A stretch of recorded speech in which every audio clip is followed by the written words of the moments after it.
Hello, my name is John Swinnerton. This is Sonic Sojourns Studios. This is my studio here in Ashland, Oregon. And the reason I do this is because I love this. I love writing music, I love playing music, I love recording music. I love the tracking of music, the mastering of music, I love every part of the process. I've created here a studio where somebody can walk in here with a song and we can bring it to completion in a very professional, contemporary manner. Sounds plenty good for album or radio play. You can, off my site, you'll get a link. You can go over and hear probably 8 songs that I've recorded under various artists and various people. Some of them mine, some of them others.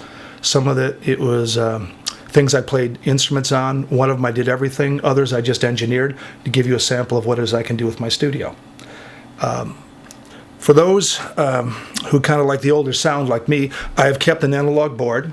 I have tube preamps so that all the signals go through tubes and then goes through analog before it goes to digital, where I do editing and I do all of the mixing necessary, and then bring it back out through the board analog again for mastering, so that it's got that warm sound. Digital's great. It's great for everything except I think it loses a little bit of tone, so I've tried to keep the tone by using some of the older gear.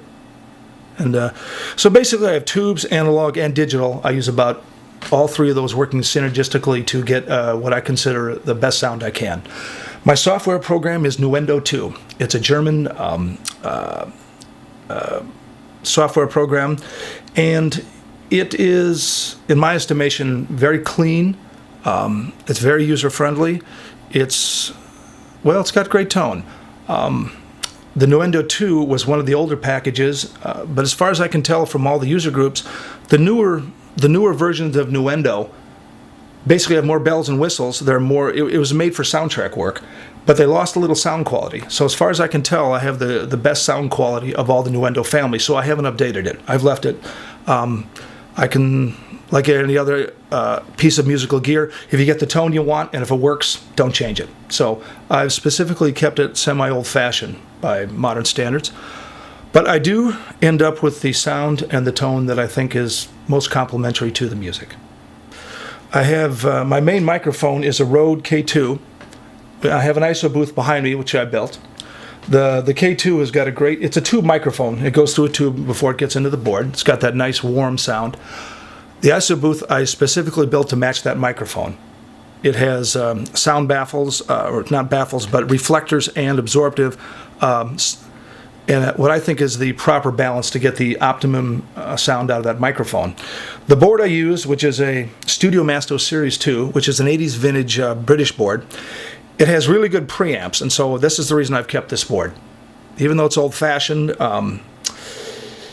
it has a really good tone as mixers go. It's got the British sound, and I like the British sound. I also have other microphones, like the one I'm speaking to now, which is a Rode. It's a XY pattern stereo microphone. I have, for example, my electric guitar rig, I have 2 preamps, and I have enough effects processor so I can get an excellent sound going into the board, so we don't have to mic an amp. Bass, I have a preamp. I have a Rocktron preamp for that, so we can go in the board direct. Drums are electronic, and so that basically a band can be here playing, and the only microphone that's open is in the ISO booth with the singer. Keyboards, drums, bass, and guitar are all going direct in. So we can have a live recording in a room where everybody's looking at each other, but the tracks are separated, which has always been the... Where do you find that balance in the recording? Do you go for the live and have all the mic open? Do you do it in layered? I think I've found a good balance between that, where I can get an excellent live sound, but the tracks are all separated, resulting in a really good final mix. I master down to a Lesis Masterlink 96. It's relatively old-fashioned gear, but I found that it works really well. I can do in Nuendo, I can do all of the processing I need, so that when it comes down to a final here, I'm just asking this basically to give me a good digital mix for a CD, and it works fine for that. So I haven't really replaced that because I haven't felt a need for it. It seems to work well as is, and so if it's not broke, don't fix it. So I enjoy working with individuals, duos, groups, whatever. I'm really open to that. I try to make this studio kind of like a living room feel. It doesn't have that kind of dentist office studio feel that some do, where it's all technological and kind of cold. I like the warmth. I like the idea of people coming down and actually having fun and creating in a living room atmosphere, but having all of the technological equipment and expertise around so we can capture really good sound as necessary and when needed. But I'll let you be a judge of that. You can go over to my back of my website. It links over to, you can hear a sampling of a lot of the things that I've recorded here. Some of it's pop music. I'm not going to say pop. I say well-written songs. Some of it's meditation. Some of it's devotional.